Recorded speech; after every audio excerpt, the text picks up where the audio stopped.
February 28th, 2026. Explosions light up the sky over Tehran. The supreme leader of Iran is killed by a coordinated attack between the United States and Israel. The country plunges into institutional collapse.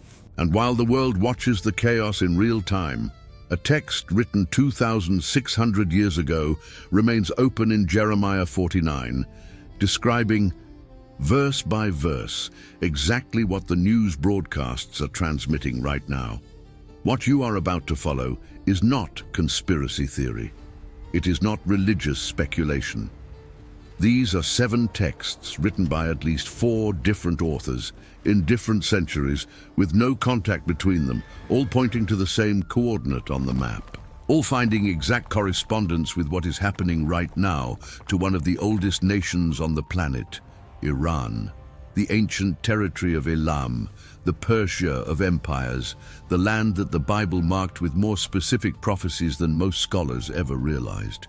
To understand the magnitude of what is unfolding right now, you need to go back 26 centuries. You need to set foot on the ground of ancient Mesopotamia, where a prophet named Jeremiah lived under the shadow of the Babylonian Empire and received visions that defied all logic of his time.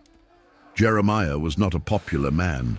He was persecuted by his own people, thrown into cisterns, accused of treason, and yet he kept recording what he received, word by word, nation by nation. And when it was Elam's turn, the region that corresponds to southwestern modern Iran, where today lies the province of Bushehr, home to Iran's main nuclear reactor, Jeremiah did not spare the details. The first prophecy is a direct blow to the military heart of the nation. Jeremiah 49, verse 35.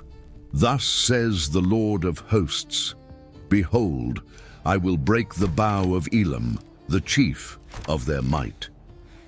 To understand the weight of this phrase, you need to know what the bow represented for Elam. The Elamites were the most feared archers in the ancient world. Their combat units were requisitioned by entire empires. When Assyria tried to conquer Jerusalem in the 8th century before Christ, it brought Elamite archers as elite forces. The prophet Isaiah records this in Isaiah 22, verse 6. The bow of Elam was not just a weapon, it was identity, it was reputation, it was the equivalent of what we today call nuclear capability. And that is exactly what is being destroyed right now. In June of 2025, Israel launched Operation Rising Lion, striking dozens of Iranian nuclear and missile installations. The uranium enrichment centrifuges, which took decades and billions of dollars to build, were damaged or destroyed. High-ranking nuclear scientists were eliminated. And this weekend, the attacks intensified in an unprecedented manner. American bombers entered action over Iranian territory. The Israeli Air Force declared it had achieved air superiority over Tehran, something no country had accomplished in the entire history of the Islamic Republic. The bow of Elam is being broken, not metaphorically, literally. The chief of their might, the nuclear program, the ballistic arsenal, the capacity for military projection is being dismantled piece by piece, missile by missile, installation by installation.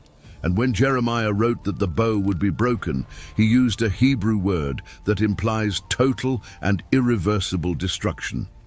It is not temporary damage. It is not a strategic setback. It is the end of a capability. Military analysts tracking this week's attacks estimate that more than 70% of Iran's ballistic infrastructure has been compromised. The air defense systems were neutralized within the first 24 hours. The bow has been broken. The second prophecy expands the scope of destruction to something that goes far beyond bombs. Jeremiah 49, verse 36. I will bring upon Elam the 4 winds from the 4 quarters of heaven, and I will scatter them to all those winds. There shall be no nation where the exiles of Elam shall not come. 4 winds, 4 cardinal points, total planetary dispersal without geographical exception. And when you look at the demographic data of the Iranian diaspora, what you find is one of the largest population dispersions in modern history and one of the least discussed. There are between 5 and 8 million Iranians living outside Iran. Los Angeles is home to the largest Iranian community outside the country, more than 500,000 people, to the point that the city has been nicknamed Tehrangeles. Toronto has more than 300,000, London more than 150,000, Berlin, Dubai, Sydney, Sao Paulo, Stockholm, Paris. There is no major metropolis in the world where you will not find an established Iranian community. Jeremiah said there would be no nation where exiles of Elam would not reach. Today, Iranians live in more than 140 countries. The prophecy did not speak of many places. It spoke of all winds, all corners, and that is exactly what the numbers show. But the dispersal is not merely demographic. It is civilizational. Persian culture, one of the oldest and most sophisticated in human history, with more than 5,000 years of continuity, has been fragmented. Poets, scientists, musicians, academics, artists, Iran's intellectual elite was systematically pushed out of the country since the Islamic Revolution of 1979. Iran has lost more minds per decade than most countries lose in a century. The 4 winds did not scatter only bodies. They scattered an entire civilization. The third prophecy is one of the darkest in the text. Jeremiah 49, verse 37. I will cause Elam to be dismayed before their enemies and before those who seek their life. I will bring disaster upon them, the fierce anger of my wrath, and I will send the sword after them until I have consumed them. Fear before their enemies. For a nation that built its modern identity on the rhetoric of defiance, death to Israel, death to America. What has happened in the last 48 hours is the exact opposite of the image the regime projected. The Islamic Revolutionary Guard Corps, the IRGC, the most powerful military force in Iran, with more than 120,000 active combatants, was unable to prevent missiles from striking the heart of Tehran. The air defenses failed. The Air Force commanders were eliminated. Ali Khamenei himself, the man who for 36 years was the supreme authority of the country, protected by layers upon layers of security, underground bunkers and secret protocols, was reached, killed. And when the news spread, what the cameras recorded in the streets of Tehran was not fury. It was something no one expected. Celebration. Iranians dancing, singing, shouting with joy, not for the death itself, but for the end of a regime that had turned their lives into a prison. The people who were supposed to be mourning were celebrating, but Jeremiah also said the sword would be sent until I have consumed them. And the attacks did not stop. This Sunday, March 1st, American B-2 bombers and Israeli F-35 fighters continued striking targets in Tehran, Isfahan, Bushehr and Shiraz. Former President Mahmoud Ahmadinejad, the man who in 2005 declared that Israel should be wiped off the map, was killed in the bombings. A girls' school was hit, killing more than 150 students, according to Iranian sources. The dead already exceed 200, the wounded more than 750. The sword has not stopped. And from what reports indicate, it will not stop anytime soon. Israeli Prime Minister Benjamin Netanyahu announced that the offensive will be intensified in the coming days, promising to strike thousands of additional targets. The fourth prophecy is the one most directly connected to what happened this Saturday. Jeremiah 49, verse 38. I will set my throne in Elam and will destroy from there king and princes. I will destroy from there king and princes, not one leader, not one general, king and princes, in the plural. the entire leadership structure. Ali Khamenei was not merely a president or prime minister, he was the supreme leader, a position that combines political, military, judicial, and religious authority in a single person. The supreme leader of Iran controls the Revolutionary Guard, appoints the head of the judiciary, defines foreign policy, oversees parliament, and has the final word on any strategic decision of the country. Since the revolution of 1979, only two men have held this position. Ayatollah Ruhollah Khomeini, founder of the Islamic Republic, and Ali Khamenei, who governed for nearly 4 decades, and now Khamenei is dead, eliminated by airstrikes in the heart of Tehran. Along with him, at least 40 senior figures of the regime were killed in the first waves of bombing. Ahmadinejad, dead. Air Force commanders, dead. IRGC generals, dead. The prophecy did not say, "I will wound the leader of Elam." It said, "I will destroy from there king and princes." The Hebrew word used for princes, sarim, refers to the entire governing class, the entire chain of command, the entire elite of power. And for the first time in 46 years, Iran is without a supreme leader. An interim council was hastily assembled, composed of President Masoud Pezeshkian, the head of the judiciary Gholam Hossein Mohseni Ejei, and the cleric Alireza Arafi, appointed as interim supreme leader. An improvised arrangement, fragile, without precedent in the history of the Islamic Republic. The throne has been emptied, the princes have been destroyed, and the prophecy continues to unfold in real time. But here it is necessary to broaden the view, because Jeremiah was not the only prophet who wrote about this region, and the 5th fulfillment comes from a completely different source. The prophet Ezekiel, writing from another place at another time to another audience. Ezekiel 32 verses 24 and 25 records a vision about the nations that instilled terror in the land of the living. And among these nations, Elam appears prominently. The text says that Elam, with all its multitude around its grave, all of them slain, fallen by the sword, caused terror in the land of the living and bore their shame. The prophet repeats the word terror twice in this passage, and that repetition is not accidental. God wants it to be on the record. Since the Islamic Revolution of 1979, Iran has transformed itself into the largest state sponsor of terrorism on the planet. Hezbollah in Lebanon, funded and armed by Iran. Hamas in the Gaza Strip, strategically supported by Iran. The Houthis in Yemen, trained and equipped by Iran. The Shiite militias in Iraq and Syria, coordinated by Iran through the IRGC's Quds Force. The Hamas attack on Israel on October 7th, 2023, which killed more than 1,200 Israelis, had Iranian support.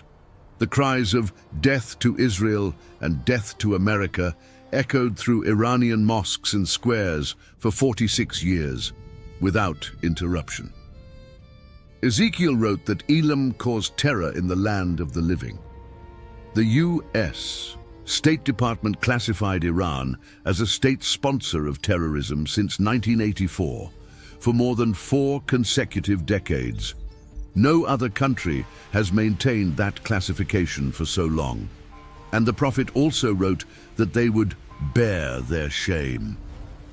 The Hebrew word used, kelima, implies public humiliation, exposure of weakness, loss of reputation before the nations. What do you call it when the country that promised to destroy Israel cannot prevent Israeli fighter jets from flying over its own capital and eliminating its supreme leader within its own borders? The 6th prophecy comes from Ezekiel 38 and plunges directly into the field of contemporary geopolitics. The text describes a great coalition of nations that will march against Israel in the last days. And among the members of this coalition, Ezekiel specifically cites Persia, along with Magog, Gomer, Beth Togarmah, Cush, and Put. Most biblical scholars identify Magog as modern Russia. Cush as Sudan or Ethiopia, Put as Libya, Gomer and Beth Togarmah as regions of Turkey, and Persia, beyond any margin of debate, as Iran. Now observe the current configuration. Russia is Iran's principal geopolitical ally. Moscow provides military technology, diplomatic support at the UN Security Council, and civil nuclear cooperation, and, according to many intelligence sources, military cooperation. The two countries have conducted joint naval exercises in the Caspian Sea and the Indian Ocean. Defense agreements have been signed. Transfers of Iranian Shahed drones to Russia, used in the war against Ukraine, deepened the interdependence between Moscow and Tehran in an unprecedented way. Turkey, despite being a NATO member, has been increasingly drawing closer to the Moscow-Tehran axis, purchasing Russian S-400 air defense systems and resisting Western pressure to isolate Iran. Sudan and Libya have been going through decades of instability that make them vulnerable to the influence of external powers. All the names cited by Ezekiel 2,500 years ago correspond to alliances that exist today and that have intensified precisely in recent years. The coalition described in chapter 38 is not abstract. It has names, it has embassies, it has signed military agreements and documented joint exercises. It has satellites recording the movements. It has treaties in force. It has generals who know each other by first name. Ezekiel wrote that this coalition would attack Israel at a moment when the Jewish people were dwelling in safety, regathered in their land, living in cities without walls. Israel was refounded in 1948. Jerusalem was reunified in 1967. Today, more than 7 million Jews live in the land of Israel, the highest number since the destruction of the Second Temple by the Romans in 70 AD. The pieces are on the board, the players are positioned, and the Iran-Russia alliance that Ezekiel described is not in formation, it already exists. But the current Iran is in shambles. Its supreme leader has been killed. Its military infrastructure is under continuous attack. Its proxies, Hezbollah, Hamas, the Houthis, have been dramatically weakened over the last 2 years, which seems to contradict the idea that Iran would participate in a great military coalition against Israel, except that Ezekiel did not specify when this coalition would form in relation to other events. Many scholars point out that the Iran that will march with Magog may be a rebuilt Iran, reorganized, possibly under a different leadership, perhaps even more radical than the current one. Today's destruction may be exactly the fertile ground for what is yet to come. And here is the point where everything converges, the seventh prophecy, the one most people never read, the one that changes everything. Jeremiah 49, verse 39. But in the latter days I will restore the fortunes of Elam, declares the Lord. Restoration. After the destruction, after the dispersal, after the humiliation, after the fall of the leaders, after the four winds, after everything, God promises to restore Elam. And this promise is extraordinary for several reasons. First, because it is rare. Of the dozens of nations mentioned in Jeremiah's oracles of judgment, very few receive an explicit promise of restoration. Moab receives one, Ammon receives one, and Elam receives one. Second, because the restoration is placed at a specific time, in the latter days. This Hebrew expression, Be'acharit Hayamim, is one of the most eschatologically charged in the entire Bible. It appears in Genesis, Numbers, Deuteronomy, Isaiah, Daniel, and Micah, and it always refers to a future, decisive period connected to God's final plan for humanity. To find the first concrete evidence of this restoration, you need to open the book of Acts, chapter 2, the day of Pentecost in Jerusalem, the birth of the church. Luke records that Jews from all nations of the known world were present. And the very first region mentioned on the list is Parthians, Medes, and Elamites. Elamites, Iranians, they were there. They heard the gospel on the first day. They received the Holy Spirit before many other peoples who today consider themselves traditionally Christian. God said he would set his throne in Elam, and on the day of Pentecost, he did exactly that. Not with armies, not with missiles, but with fire upon heads and tongues, speaking mysteries. And what is happening right now in Iran, beneath the radar of all news broadcasts, beneath the bombings, beneath the institutional collapse, is something that no geopolitical analyst predicted and no satellite can record. Iran has the fastest growing underground church on the planet. Organizations like Transform Iran and Elam Ministries document that hundreds of thousands of Iranians have converted in the last 2 decades. Some researchers estimate the number may reach 1 million. Worship services take place in apartments, basements, garages. Bibles circulate on hidden USB drives. Pastors operate under false names. Baptisms take place in bathtubs with the curtains drawn and voices in whispers. The cost is brutal. In Iran, converting from Islam to Christianity is considered apostasy, a crime punishable by imprisonment, torture, and in extreme cases, death. Leaders of house churches have been arrested, beaten, sentenced to years in prison. Families have been separated, jobs have been lost, passports have been confiscated, men and women have been forced to appear before revolutionary tribunals, where the charge was not theft, not fraud, not violence. It was having read the Bible. Iranian pastors report interrogation sessions lasting 18 continuous hours, threats against their children, pressure to inform on other members of the community, isolation in solitary confinement without light for weeks. The regime treats conversion as a national security crime because it understands, perhaps better than many in the West, that what is happening in Iran's basements has the potential to change the country from the inside out. And yet, the movement grows. It grows in silence. It grows underground. It grows against all institutional logic and the entire apparatus of repression of a theocratic state. It grows like something no law can contain and no interrogation can extinguish. And there is a detail that makes this even more extraordinary. Surveys conducted before the events of this weekend indicated that approximately 85 to 90% of the Iranian population did not support the Ayatollah's regime.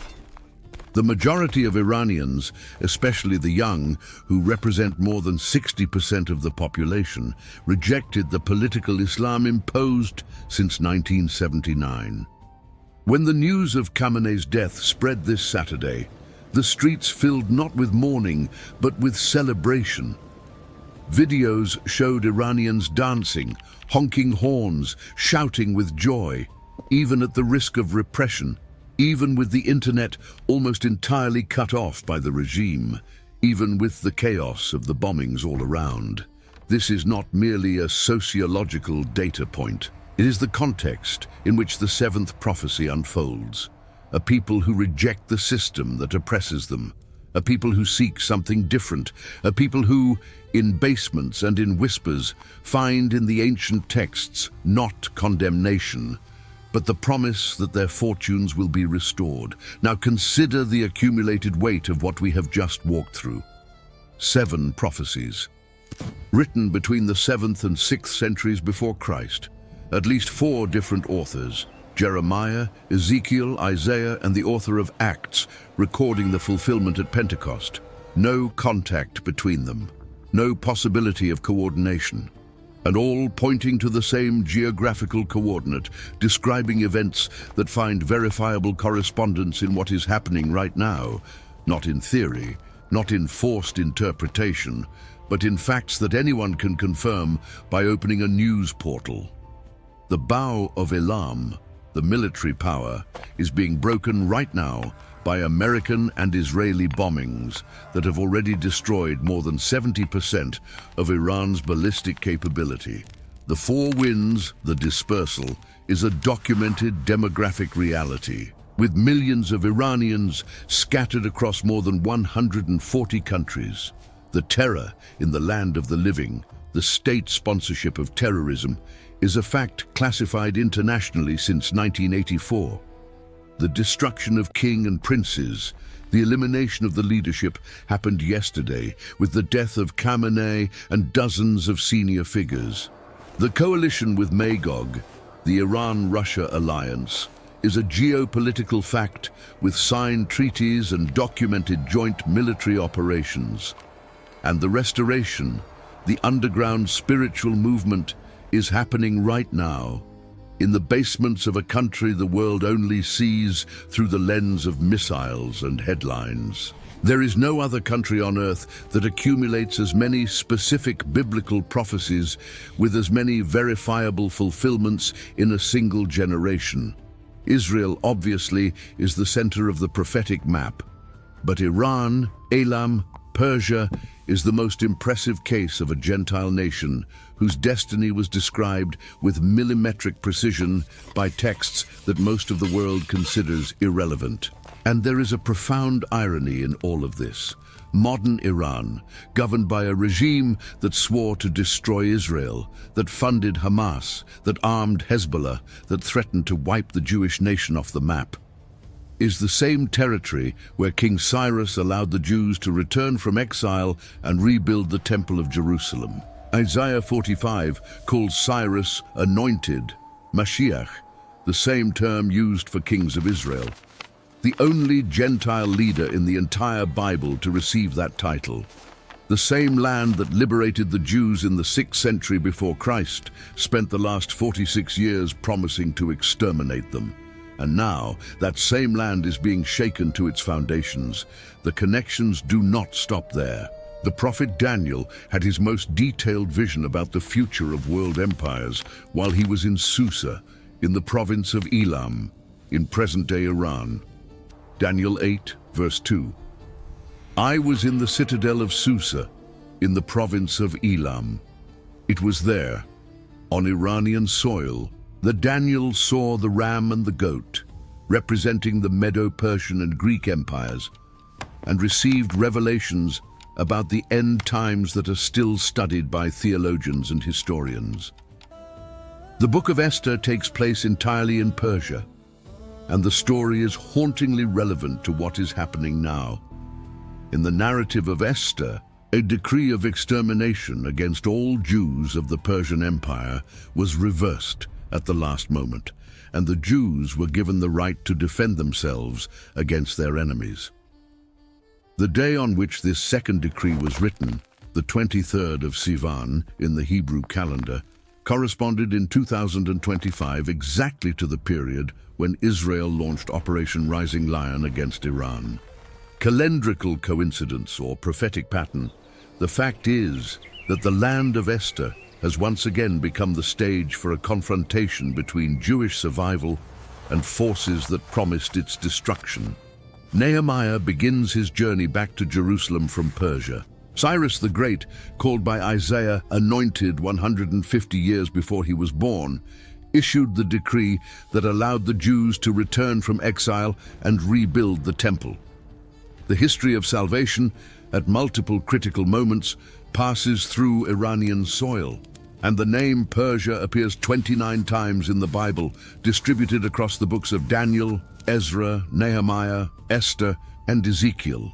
No other Gentile country outside the immediate Near East receives as much attention in the scriptures, as if God wanted to make it absolutely clear that this land, this people, this territory was never outside his field of vision.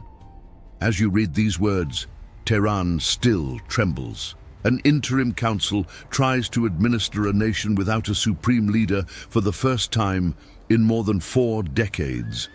Millions of Iranians are scattered around the world, from Los Angeles to Berlin, from Toronto to São Paulo. The nuclear installations are under attack. The leaders are falling one by one. Jeremiah wrote, I will break the bow of Elam. I will bring upon them the 4 winds. I will destroy from there king and princes. But he also wrote verse 39, the one most people never read, the one that changes everything. In the latter days, I will restore the fortunes of Elam. 6 prophecies have already found verifiable correspondence. The 7th remains open, or perhaps not. Because the same texts that describe the destruction also promise something that no bombing can prevent. And if the pattern holds, the greatest surprise about Iran has not yet happened.